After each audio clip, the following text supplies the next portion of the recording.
We're out here at the Bradley Hunt Club in Southern Ontario. It's an absolutely beautiful, beautiful club.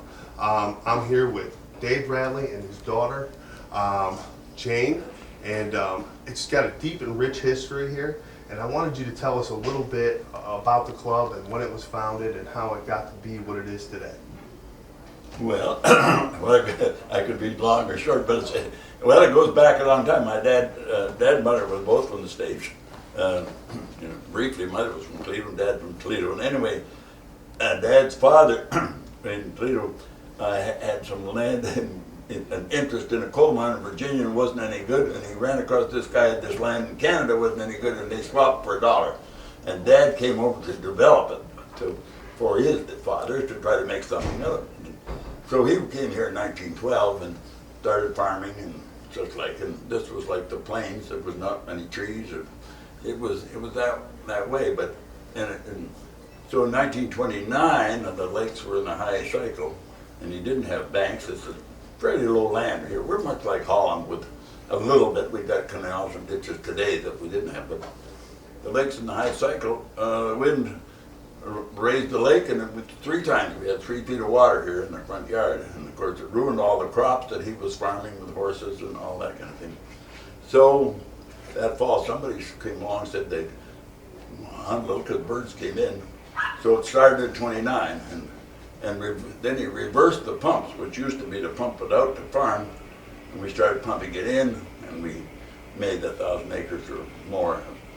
Flooded, kept it wet, and started marshing and stuff like that. Dad started the first marshes all along the shore from here up to Wallaceburg. Now there's all those the marshes that have been created by hunters, and mostly Americans who put their money in wanted to do. But that's how we've been hunting since 29, since that time. So we've been in it since from 29 to today. That's incredible. I mean, we had the luxury of going on a couple hunts, and we took a tour of the property and seeing what you actually have here to offer to hunters when it comes to flooded corn, different marshes, field hunting. I mean, it seems like you've got everything you can possibly want now. Well, we're fortunate. We do. I mean, we've been in it long enough. We also know how to. You got to give the birds all the protection you can. That's number one, and then you get some hunting out of it. So we've learned a lot how to do it and dry. And we're in the middle of one of the best flyways in as Lake coming through Lake St. Clair from the Ontario deal. So it's a flyway coming through, so we can, and we stop them. I mean, they stop in here, and then the marshes along shore. You give them protection and feed, and then we can get.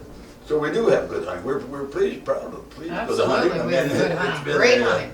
And we've had a good clientele. I mean, it's been basically we're still at the farming.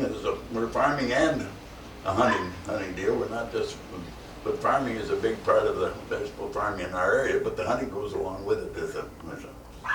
So the hunting. My life has so enriched my lives, and I say to the young people, you meet so many interesting people that is an enriching part. I mean, I've sat as a kid with people like President of General Motors and people like that who are interesting. They're down to earth. Those kind of people get there because but they're interesting, and so it's very enriching to be around people that care about wildlife and do that kind of thing, and that's enriched my life greatly. And I think it's now doing with Jane and all this is her department. I tell you, we're truly blessed. I mean, we know firsthand what the wing shooting can be here, the waterfowling. The hunts that we've been on have absolutely been wonderful.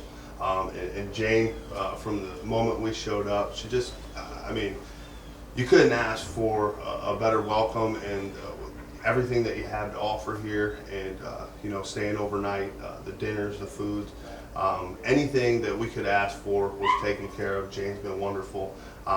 She actually gave us directions because Jack Miner's place is about 30 minutes from here, and right. We actually went down there this morning, and as I'm walking through the museum that they have there, I see a picture of a Bradley family, and they actually, the gentleman that was giving us the tour, kind of went over and said that you guys had a big part in his movement in your family.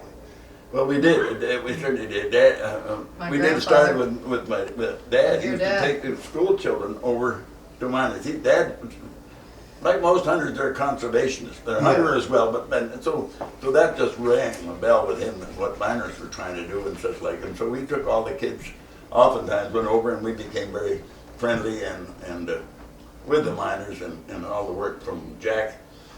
He died when I was pretty young, but I knew better his sons Manly and Jasper. So I guess I don't know what they're both. They're not true Manly, I think it's gone. Anyway, and now that their next generation, I guess, is coming on, and they know more out of young people. But no, the miners have done a wonderful, and they're great very people. They've done great work. And they said the same about the Bradley family. I mean, they nothing but great things. And like I said, it was nice to see your picture there after going on a couple hunts here and having the accommodations. It's just a first class operation that you have here. Like I said, I feel truly blessed to be here today and taking it all in from the scenery to what Jane's done for us in the line of accommodations and the hunting especially. So I do appreciate you having us here. And like I said, we're going to go out on an afternoon hunt here.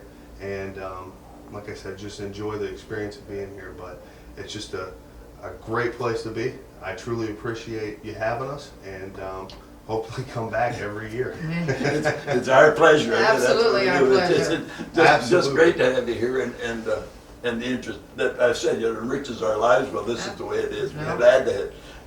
It truly does. Like I said, every day I wake up and I walk out here on the deck, and I'm just, I couldn't ask to be anywhere else at this time in my life. So thank you so much. That's great, and we'll do hope you do come back and such times, and you're welcome as can be. Well, I promise you we'll do that. All right. We're here today, it's early October. We're at the Bradley Hunt Club, sitting down here with Mike. Mike's been a long-time guide here for the Bradley Hunt Club. As you can see, it's been very, very successful. We're here today to talk with Mike a little bit about, the different types of hunting that they have, talk about how they rest and how they manage the property to make this as successful as it's been. So Mike, if you could just tell us about the types of hunting that you guys have here and what you guys do for resting and trying to keep the birds around. Well, we have different areas that are designated for rest areas. We don't shoot those areas, of course. You got to have those areas to keep the birds here. Sure. And the different styles of hunts that we offer are cornfield. We got flooded corn. We've got the lake. We've got marsh shooting. Marsh shooting. And yeah, so it's a nice array of shooting. Gives everybody a nice mixed bag of styles of shooting and such. Sure. What would you say as far as the club goes, the amount of acreage that you guys actually hunt? What would you say you guys have? Oh, hunting. I mean, we just hunt certain areas. We don't really move out of those areas per se.